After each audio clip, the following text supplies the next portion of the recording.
mùng này chỉ là nhiều phim thường cái bằng mệt và nhưng rồi một sáng một lò cho yang phải của mình này càng là chun của vi bằng nó còn lại phải hẹp bình duẩn đây là những phạm xuân đấy Đặng Phạm Xuân rất lớn là mệt vả cất lại này mệt vả về lum tà cất lại duẩn là nó mong này mày mò hẹp lắm không nhớ giàu duẩn cả kinh mày lại giàu duẩn kinh tế Bắc Kỳ, Bắc Kỳ. chứ cái duẩn kinh tế là do khất nguyên nhân là do phân tích với cái từ kinh tế là kinh tế được tức là như nào là vì bằng lúc bây giờ như nào tụ lật là thôi à nếu đặt là họ như thá đặt như nhập dân kinh tế này kinh tế mới nhập đi cả ai như cái hạt đi hôm đấy phát động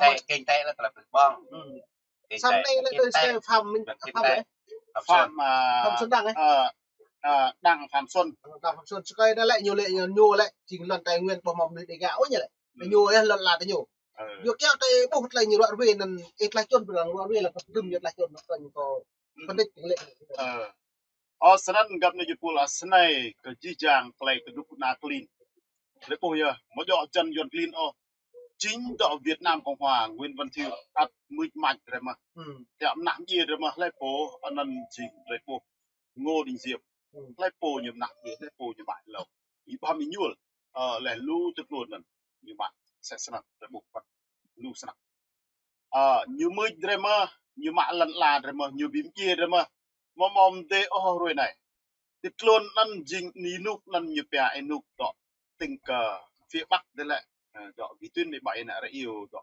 Hồ Chí Minh Bắc Cộng miền Nam lại Nguyễn Văn Thiệu lẹ lật đố đó Ngô Đình Diệm năn Nguyễn Văn Thiệu bây giờ hay nhúng gì để ai nhúng mươi mạnh cái đề rồi ai thế bây giờ sân chính nhau rồi này lại phố Đặng Phạm Xuân thì rằng làm trang mạng nhiều đó Việt Vision xin nhịp lục như lại tộc phản động lưu vong hình ni tộc tâm nhiều tộc sân đấy bộ đi như lệ dân kinh tế mới như lệ mộ dọ thì này ở nhiều suy lẽ nhiều rè xa lại dân 54 nhiều rè đoa lệ nhiều rè màu sau năm 75 đấy nhiều rè cái giá chẳng hạn như tôi thì kinh tế mới nó tiếp con chuột nè nè nộp bức sang nhiều địa chỉ nhiều xã Ia Ba ở huyện Buôn Đôn tỉnh Đắk Lắk đó là làng của Đặng Phạm Xuân thì bây giờ cho nên ông nộp như đồ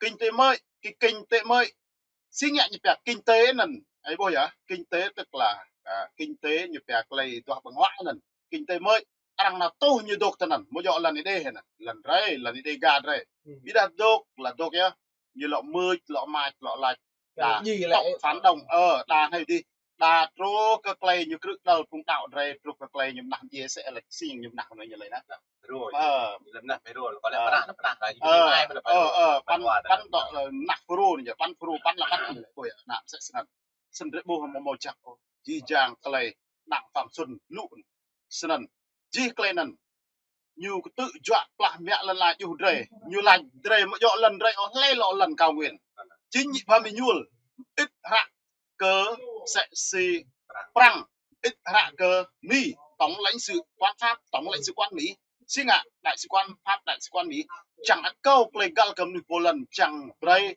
nuôi rây đốt mà lần là được cô nhie qua lần chân âm màu dọ chẳng cần sẽ si thì nhiều tự dọa người này không sân play để chẳng qua nhiều bây giờ xin ạ được bộ chi giang play nè chi đoa yuan tùy điểm gì rồi hãy sân xa lại muộn là cái chỉ chẳng phải lên ăn bị ăn được nhiều kinh tế mới ấy mọi ạ kinh tế mới xin ạ kinh tế là kinh tế rồi ạ gọc lại cờ tọa bằng họa đôi kinh tế mới đang nào đố dồn nhiều tôi cần như lòng mạ gì lần là buôn sai để gạt rồi lên là từng mươi đây mà là từng điểm chia đây mà ấy mọi ạ thì mòn nụ gal sân bộ sạc lấy nguồn đấy hoàn sân giờ nó là bị lú cái lại này miếng bạ lại tôi phải hẹp cái đa cái lại dọn được cái Đặng Phạm Xuân này cái nhật thầu cái phèn loại như hẹp như càng chi cái buôn sang này là kinh tế mới một lần hẹp tới dọn cái nhiều tức là như bè kinh tế mới một cái khu người ta làm kinh tế đổ vào dân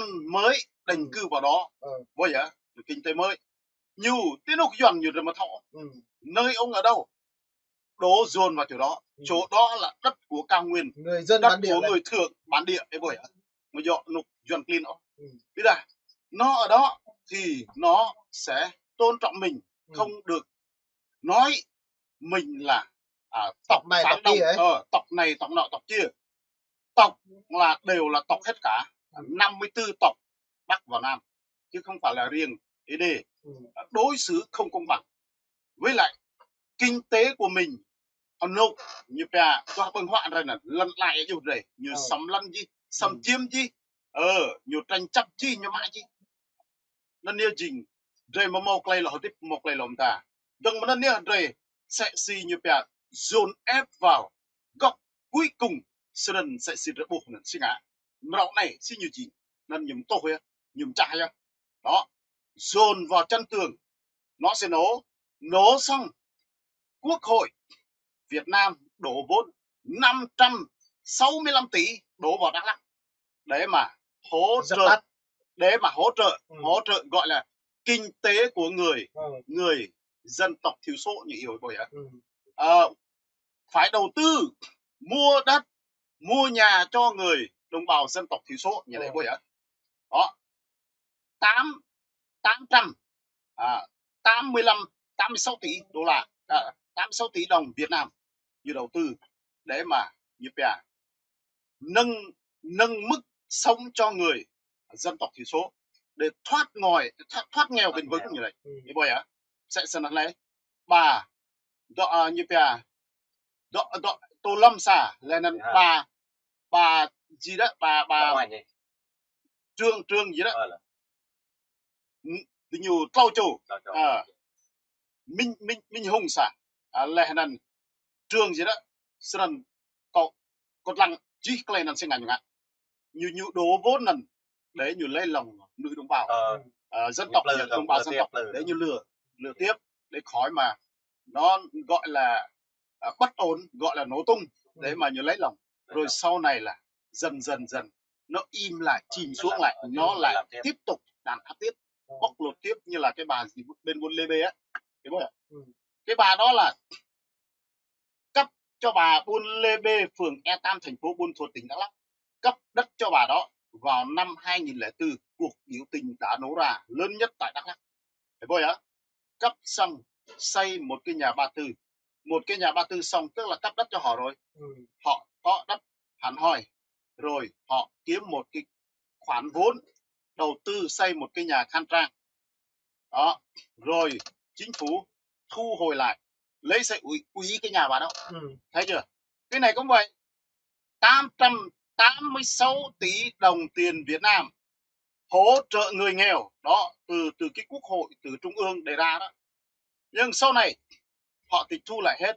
Họ sợ nổ tung, nổ tiếp để mà gây một cái náo loạn rồi thành bùng nổ chiến tranh hoặc là cái này cái kia, tay thứ ba can thiệp, họ rất là sợ.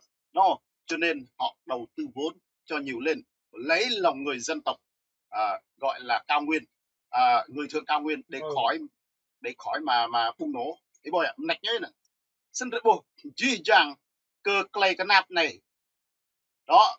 Cái bà gọi là Thu Hằng, Bộ Ngoại giao Việt Nam, như phân tích cái vụ Đắk Lắk, nó không phải là đất đai, không phải là sắc tộc, cái này là khủng bố. Thấy chưa? Như kết luận mục đích của nó để mà tiêu thụ hết những người nó bắt, khủng bố mà. Nhưng thực chất cái vụ này tại sao nó không xảy ra cái chỗ khác? Tại sao nó xảy ra tại Chư Quỳnh, chỗ tranh chấp đất? Tại sao nó xảy ra vào cái chỗ mà đổ rác thải bên Buôn Em Tác, bên Buôn Em Tác, bên Chư Quỳnh đó, nó như vậy. Biết ra như lênh lẹ, như lướt, không phải là kinh tế, như là không phải là đất đai. Đây là vụ khủng bố ấy rồi, như chẳng tiếng gì đây. Biết ra chính đó cái cây răng đó, ông gì mà trưởng Việt Nam á, là cái gì mà bên mà không phải cái cây răng đó như Phạm Ngọc Việt à? Đúng rồi. Phạm Ngọc Việt á, Phạm Ngọc Việt nào phải là chả mi nào hơn họ mì lại khủng bố. Biết à, mì lạnh mà khủng bố không phải là khủng bố. Hoa Kỳ nói rồi, Liên Hợp Quốc nói không phải khủng bố. Thế vậy á. Cái này rõ ràng là sắc tộc rằng lại. Thế vậy á. Sẽ sân hòa nhiều chi chàng yuan chứ chắc cũng gì rồi. Vì đã đang lại mỗi chỗ sân. Giờ nó còn nhảy đâu vì một câu cái chuyện là ông Phạm Ngọc gì à? Đặng Phạm Xuân. Đặng Phạm Xuân hiện tại bây giờ ông đang sống ở vùng Đắk Lắk đấy.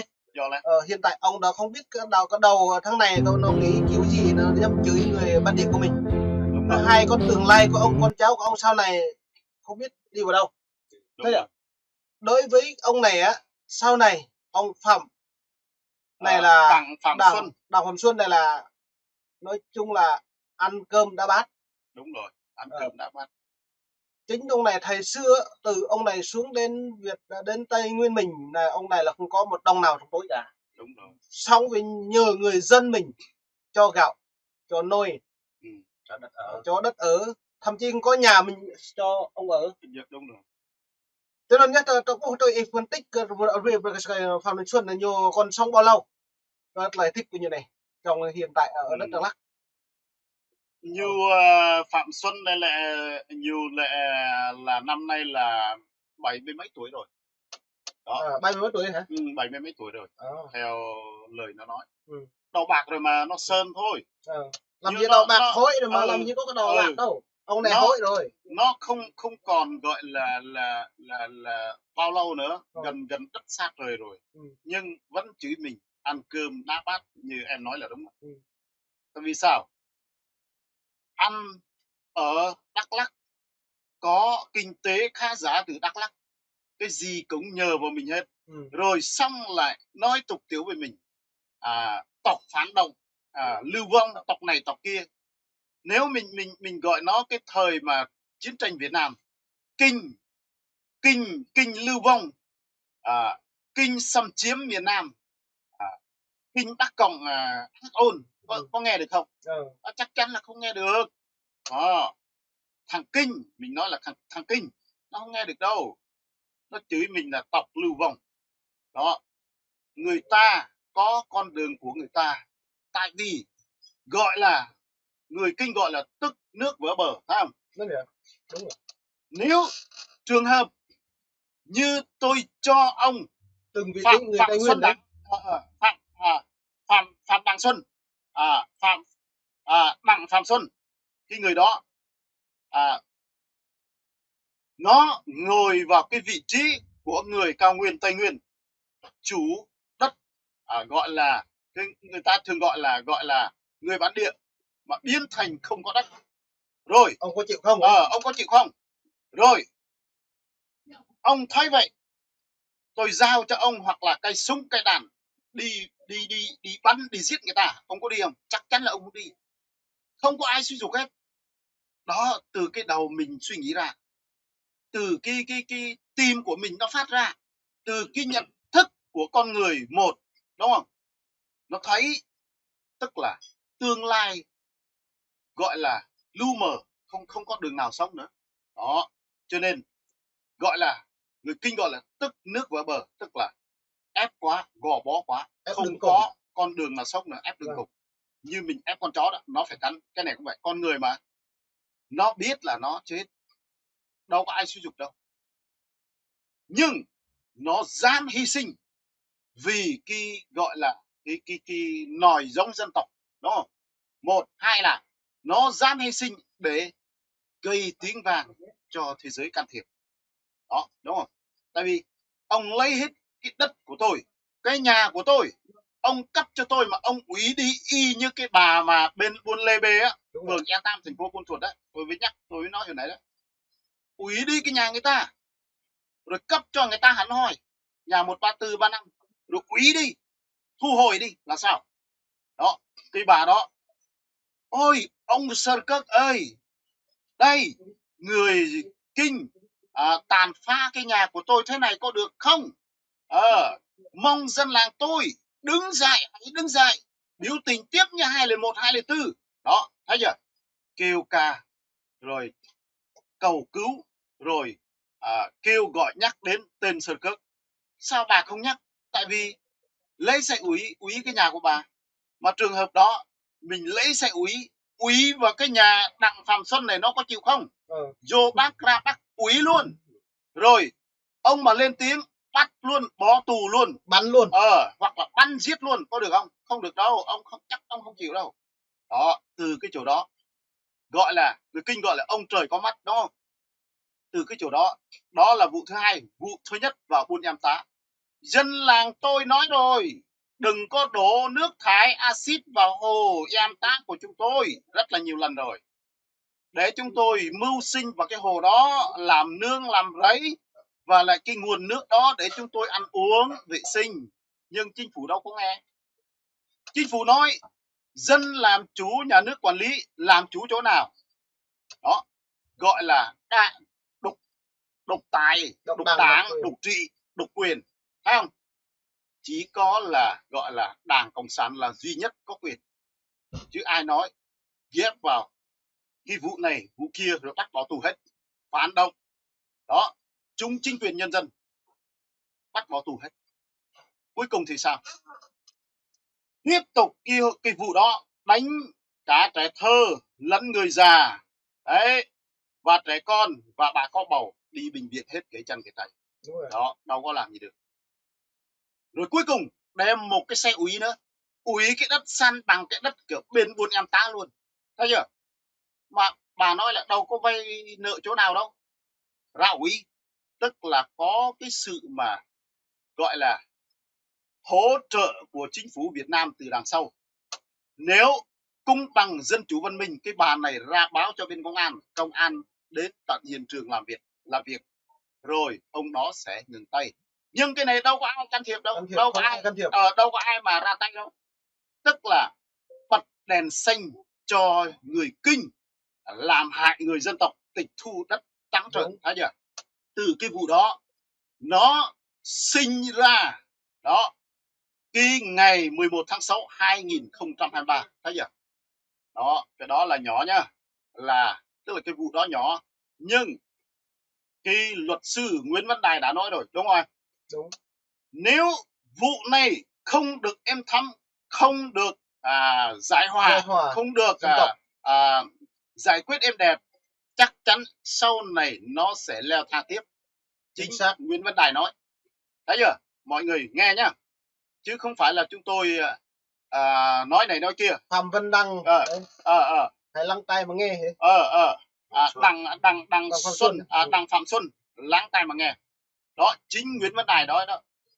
Tại vì bóc lột quá, đàn áp quá, tận xương tận tủy, không thể mà lý giải được, kể hết được.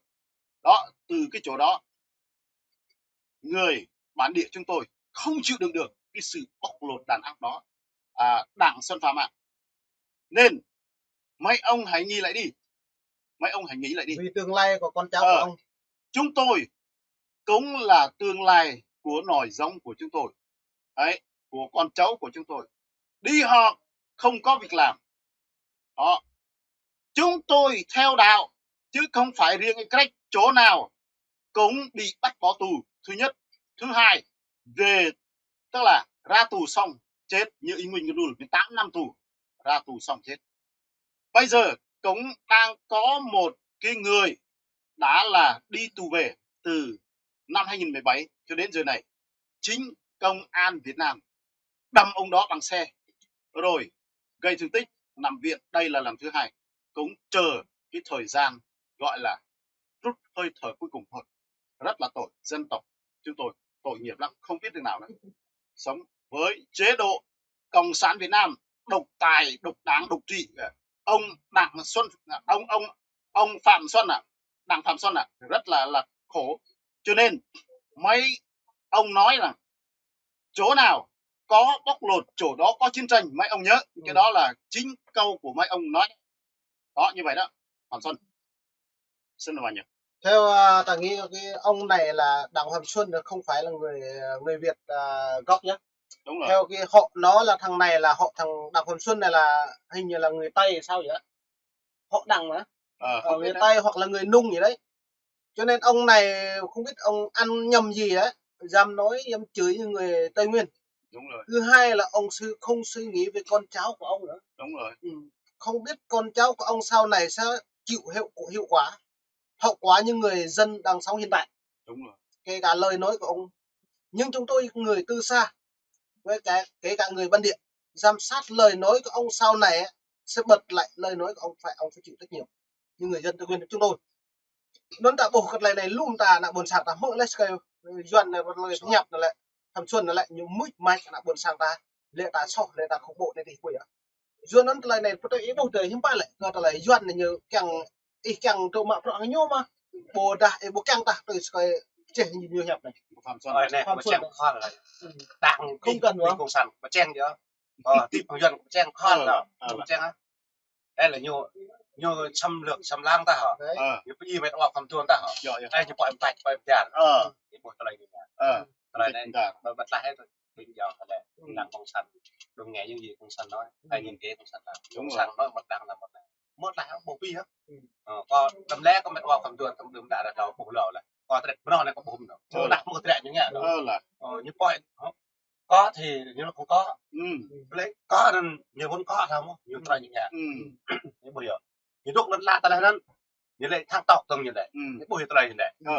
nhiều nhẹ cái nặng con sàng ta thằng pro đây là thằng Lưu Quang như là đi sang nước ngoài pha đáng như này nó pha đáng như này đang như bom tan nghe cái đang như này như này nè làm ăn kinh tế đang phát triển như này mấy cái thằng này phải bắt hết chứ thằng em có độ như ăn làm ăn phát triển như này hả phát triển như ai nhu có ta lần là ta mà lần nhà mệt mà đây còn sang thằng mò nó thuộc á như chụp như mục đi nào phải chơi một lần nào nào phải một lần nào chỉ có một lần nào nhập trọn này hỏi nên như đây nó không bộ thích học không bộ lại lần là ta lại rằng có nào thì rằng phối á lại vậy như vậy giúp đỡ là con sang ta bảo là ta rồi là mi bảo là tăng đàm á mình ai cũng học mình luôn là sang phạtแต่ตรายนั่งประกบตัดเลี้ยงกันย้อนก่อนยุบปล่อยเยอะแต่ไรยุบบ้องให้ตายเลยแม่เริ่มลาแต่ไรเลยยุบปล่อยโอ้ยเยอะเลยเดี๋ยวยุบมีอีตาน่ะนั่นยุบปล่อยปลาจินไปเนี่ยแก่เด็กเนี่ยอะไรนั่นยุบปล่อยปะหัวปะนั่นแหละยุบเงี้ยชอบตาเลยเงี้ยตาเลยยุบต้มดีนะพวกไก่ยุบต้มนั่นแหละตาเงี้ยชอบเลยdọn có phép dọn vừa cướp vừa la làng đúng rồi vừa cướp vừa la làng ông đang phạm xuân đấy cái thằng này ông Đặng Phạm Xuân này là ông này không biết tương lai thế cả còn sống ông hiện tại còn sống ông làm việc gì mình không cần biết nhưng sau này phải đi trước pháp luật quốc tế và lại pháp luật những người Tây Nguyên bản địa ông xử thằng này trước khi giải phóng đã tại vì tương lai không ai đoán được ngày mai ông có chờ đợi đó đi nhưng mà chúng tôi muốn làm ông lúc nào cha được nhưng mà chúng tôi không làm chuyện đấy chính người dân ông xử ông chuyện đấy ông nói bậy nói chửi người Tây Nguyên bản địa của chúng tôi đúng rồi đó là chuyện mình tin chứ tất nhiên là mình không bao giờ dám hại ông nếu muốn hại ông là đơn giản mà không mất thời giờ ông còn nói ở đó mình thứ nhất là nhà của ông mình vẫn biết địa chỉ của ông đấy, biết rõ ràng ông ở người dân bản địa mà trong khu Đắk Lắk mình không bao giờ làm chuyện xấu nhưng mà ông hãy ghi nhớ cái câu này sau này á chính người dân ông sẽ phạt ông thôi nó trong đây á mong này mày phải đi cái bang lò bị mong lại mày phải nhập cái Phạm Xuân đây lại về những buộc lại video đó này ông hãy lắng tai mà nghe xem video chúng tôi đang bình luận cái cuộc sống của ông hiện tại cho nên mong này lò bị mong hiện tại bây giờ 23 phút rồi lò bị mong lại cái new free thư cái bang có ít lăng là mày lại chun lại bình luận rồi này nhưng mực mai chỉ trong đây ra nên dân tự chọn mày tương video như rụp như hành bia rụp như mà mình như muốn sang khắp từ lần là chặt lù vài